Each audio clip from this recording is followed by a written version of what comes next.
to the American Warrior Radio, 1300 on your AM dial, WMEL, and online at 1300WMEL.com. Sponsored by AVET Project. Can I live again? I don't even know what's real.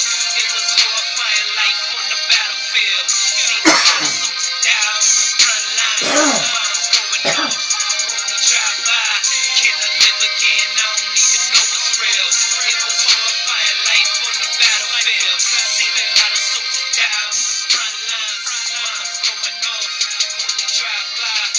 Yeah, you got questions? Garen and Glenn have answers. Pick up the phone and give them a call. Tell them Soldier I sent you. 321-631-1300. Welcome to another exciting edition of American Warrior Radio, the place to be for news, notes, interviews, and current events for all issues military and veteran related. If you or someone you know have ever worn the uniform of the U.S. Army, Navy, Air Force, Marines, Coast Guard, or National Guard or Reserves, and done so honorably, you're a veteran and you've come to the right place. American Warrior Radio, right here on the Talk to Me station, AM 1300 WMEL, and online worldwide at 1300WMEL.com, sponsored by AVET Project. Folks, this program is all about supporting our troops and their families, both past and present. So please get comfortable, grab a cup of coffee, and maybe a pencil or paper to jot down a note or two, because we're always efforting to bring you important information that you can use and share with others. With that said, let's roll down the runway and get this show off the ground. My name is Garen Cohn. I'm an Air Force veteran, retired legal advocate for veterans, and founder of AVET Project, but I never fly through the airwaves alone. Good morning. I'm Glenn McGuffey, manager of your Brevard County Veteran Services team, and I too, like Garen, served in the United States Air Force. And you've got a couple of blue suiters coming right at you today. In fact, we got more than two blue suiters coming at you today. Garen, we got a jam-packed show. What say we get started with the bosun's call?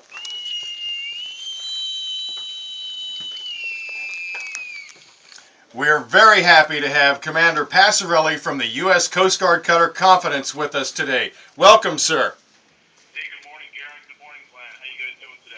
We're doing great. It's a beautiful day here on the Space Coast. Wonderful. And thanks so much for having me. Oh, well, thank you for honoring us with your presence. Since our audience may not be familiar with you, Commander, could you share a bit about yourself, starting with where you were born and raised? Sure, absolutely. I was born actually in Connecticut, but I was raised in Arizona, the Great Desert Southwest, which explains why I'm in the Coast Guard. Not really. But I've been in the Coast Guard now 21 years commissioned, and I've been on board Confidence since the 29th of June. And what's your history with the Coast Guard? How did you come about joining the Coast Guard, and how did you do that? Well, it's a funny story. I joined the Coast Guard, coming out of high school, really because at that time, the Coast Guard, like it is today, was very heavy into the drug war, and there were these slick Louis got the junior advertisements going on, and that really hooked me. So I went to the academy and graduated from the academy, and actually my first ship out of the academy was the Cutter Confidence as a young ensign. So it's kind of come full circle for me to come back and be in command of her today. Well, and that's interesting. So you were a Coast Guard Academy graduate, and you've gone beyond that. You've got graduate degrees to boot. Yeah, so I've done, this is now my fifth ship I've been on, and the government has sent me to grad school a couple times, and I'm very fortunate the Coast Guard treated me well, and which is why I love it. We consider Cape Canaveral area our home. This is our third time here, which is kind of rare, considering there's not very many officer billets here, but we love it here, and we'll eventually retire here someday. Outstanding. And you're being modest, though. You have your MBA from MIT. Oh, wow. As well as another graduate degree. So, Glenn, like we've always said, we've got some super qualified folks running our military today. Best in the world as far as I'm concerned. That's for sure. How long you been commanding the Cutter Confidence? I took over in June, so I relieved actually one of my academy classmates in June, and so I'm coming up on a year pretty quick, and it's only a 2-year assignment, so it's flying by. Wow.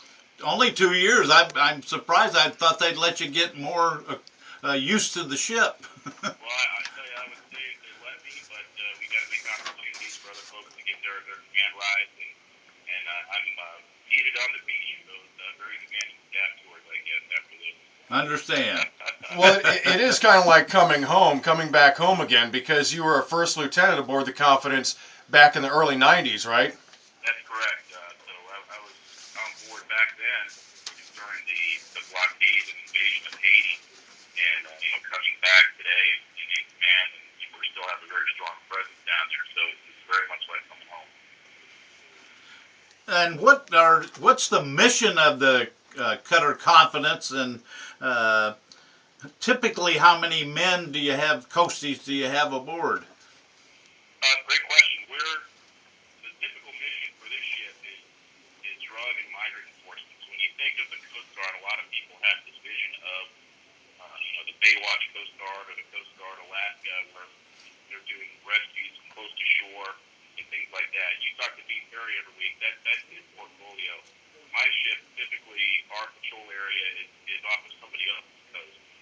So if we're doing migrant or drug interdiction, we're patrolling the coastline of the source country that's providing either those drugs or those illegal migrants. So we'll deploy typically 2 months at a time. We'll be gone for 2 months and then come home for 2 months. Kind of that cycle. And my crew is of about 75, and you don't count the extra personnel that we get plussed up with. So sometimes I'll also take an aviation detachment, some special interpreters, a public health service doc, some immigration officers, etc. So we'll sail typically between 75 and 85 people. Wow. So what's the length of the cutter? How big is the Cutter Confidence? She's Corvette size, if you think of Navy's terminology. So she's about 210 foot, and she's a 1,400-ton vessel. And she's coming up 47 years old this year. So she was designed for, back in the 50s for 2-week New England fishery patrols. Go out for 2 weeks and come home. We operate them very differently today, deploying for 2 months at a time and in the Caribbean. And I'm just interested, when you interdict, I guess, for lack of better words, migrants, do you return them to the country they've come from, or what's the routine there? As you can guess, our immigration policies are very complex and vary depending on who these people are that we're taking up. Asian migrants, for example, we're saving them from these vessels that are not meant to go onto the high seas with upwards of 200 people on a 30-foot sailing vessel. So Wow. we're saving them and keeping them from drowning, and typically we'll take those people back. When you're talking about human migrants, there's obviously a little bit different policy with those folks. If they're coming from a communist country, there are some threats of retribution and persecution, and those folks go through a different set of laws that the Immigration and Naturalization Service, or now the Customs and Immigration Service, will manage those folks. We interdict them, but they go through a special processing before they're either determined to go back home or go somewhere else to seek asylum. Well, so while you're conducting these interdictions, it's almost half and half. It's a humanitarian mission on behalf of these poor folks that are just trying to escape the poor situation in their country, but you're also upholding the law and making sure that they don't illegally migrate into our country. So we're talking throughout the Caribbean, or what are some of your typical assignments out there? Well, if we're focusing on counter-drug patrols, and we're in the deep Caribbean, down off of the source countries, or there's a lot of countries that deal with transshipment. They take the drugs in, and most of it's coming from Colombia or Venezuela. But there's a lot of transshipment points, so we'll focus our patrols there. If our mission focus for deployment is Cuban migrants, then we're patrolling the Florida Straits. Or if it's Asian migrants, we'll patrol down off the coast of Haiti for those periods. So it varies depending on what the current threats are. Well, and switching gears a little bit, I'm looking at your patrol stats here, and I see you've interdicted a lot of cocaine worth about 29.5 million, and it's 1,000 and change kilograms. Can you give our audience some kind of idea how much that is, how big that is? I don't think we deal in kilograms daily. Yeah, that's the crew on board Confidence is second to none. I got the best crew in the Coast Guard, and these guys and gals perform incredibly in flat patrol. We're down supporting something called the Joint Interagency Task Force, which is a command out of Key West. It's a joint command with the Department of Defense, Coast Guard, Customs, Border Protection, interagency, and international partners. And we were patrolling in support of them and had two separate interdictions that, as you said, resulted in about 1,100 kilograms of cocaine. A kilogram is 2.2 pounds. So, and they're typically shipped in bales. You know, think of something the size of a bale of hay. Oh, wow. Roughly 40 kilograms in each bale, roughly. And these guys were smuggling them. In this particular cases were speedboats. So 40-foot, 30-foot speedboats, 2 to 3 outboard engines, and they're loaded up with cocaine and fuel drums. And their goal is to get as fast as they can across the water and make it to either a transshipment point or into the U.S. So really great case in coordination with one of our sister ships called the Better Forward, and using our armed helicopter squadron from Jacksonville to disable these vessels and make interdictions through great cases.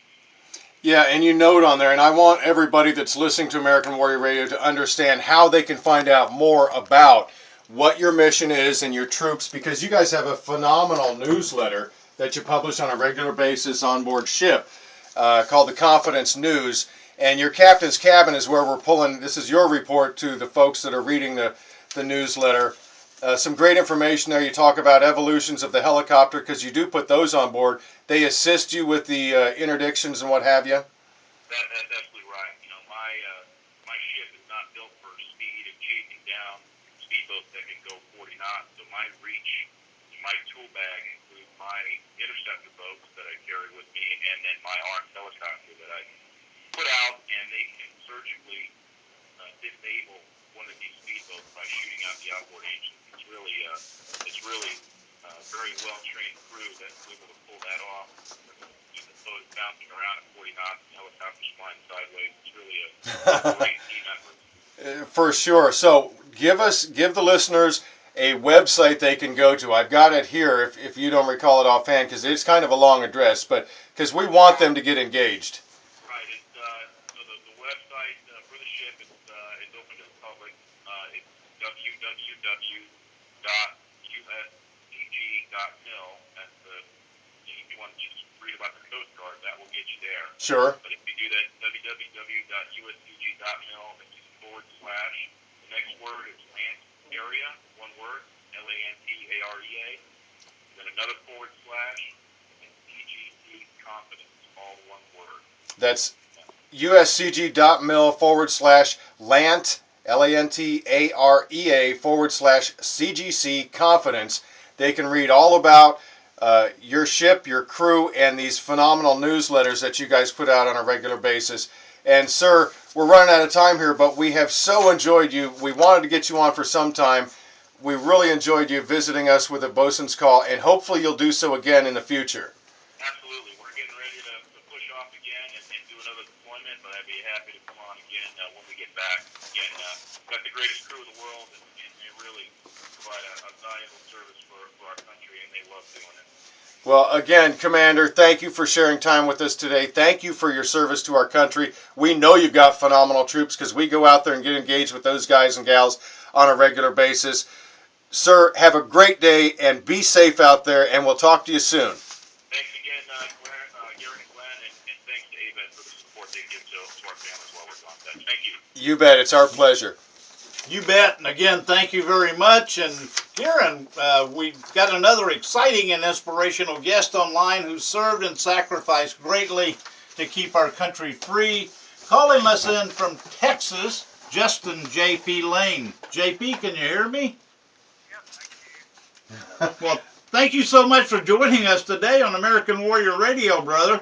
You've certainly got a story or two to tell, but please share a little about yourself. Where did you grow up, and how'd you get, where'd you grow up? I guess we'll start with that. Well, I grew up in Green Bay, Wisconsin, home of the Cheeseheads. Okay. And, I've been living there ever since 8th grade, and there, joined the military there. Well, JP, what motivated you to join the military, and what branch are you in? Because you're currently active duty. Correct. I actually initially started off with the Army Reserve as a combat engineer, and was called to active duty to deploy to Afghanistan. And I wanted to join the military just for the experience. I wanted to also serve my country just like every other soldier out there, and really get discipline, because as everybody is, when they're young, they're not exactly the smartest person. So. Well, share with us what exactly a combat engineer does. Well, the boring side of that job is building bridges and all sorts of stuff like that. The fun part of that job is blowing stuff up. I thought demo guys did that. No, that's my job. Okay. So, kind of a parallel in the Navy would be a CB, construction battalion kind of guy. Roger. Okay, so you were in the military, you were over in Afghanistan. What happened? What happened, JP? On my third and final IED hit that I was in, I was a driver for one of our convoys, and at the time at least, and I hit an IED. The IED actually penetrated through my truck and caused both of my legs to be immediately severed. My spinal cord was snapped in half, my pelvis was snapped in half, my middle finger was amputated, my right arm broke in half. All my internal organs were pretty much sliced up in pieces. My left femur broke in half. I lost my 4 front teeth, and the list could go on, but we don't have 7 hours, so. Oh my. Yeah, it was a pretty big blast. I still remember quite a bit of it, and then as soon as I got to the helicopter, that's when I was officially knocked out and in a coma for a month and a half. Wow. Okay, so this happened when? What time frame are we talking? July 2011. Not that long ago. So July 2011, and you were driving the vehicle? Correct. And so you knew it was a dangerous zone. What part of Afghanistan were you in when this happened? Kandahar. In Kandahar. Well, that makes it on the news on a nightly basis, Glenn. Unfortunately, we really appreciate your service, and I guess hats off to our military medical folks too. I after your recitation of all the injuries you suffered, unfortunately, and you're still alive with us, brother, I'm thrilled. No kidding. It's a testament to. Go ahead. Oh, I was just going to say, I'd like to think God had a big hand in that too, though. You bet. Yeah, well, you're a spiritual person, and that comes through in another topic we'll discuss here in a minute, and that's your music. But just the sheer fact that you survived such a significant blast, were others injured or potentially killed during the explosion?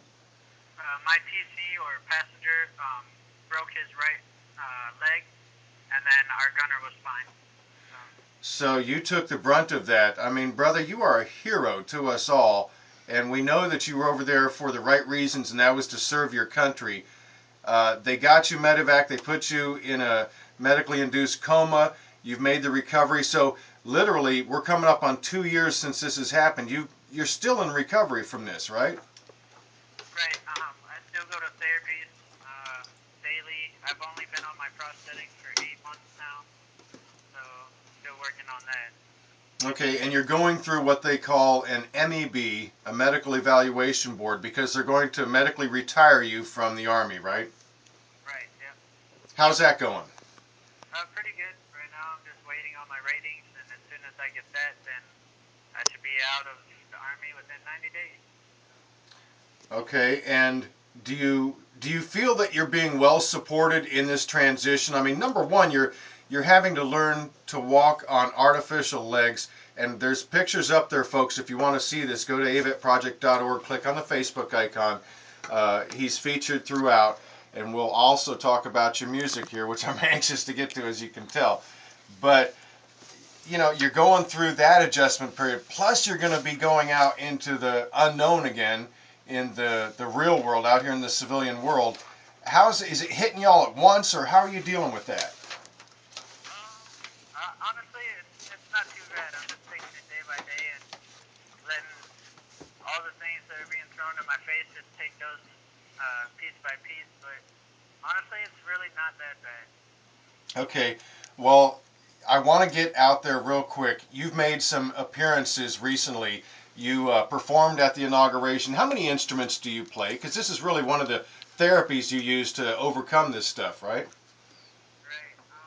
Music has always been a big part of my life. I love singing. I was in choir, band, did the whole nine works. I was in a couple bands when I was younger, played for the church band, everything.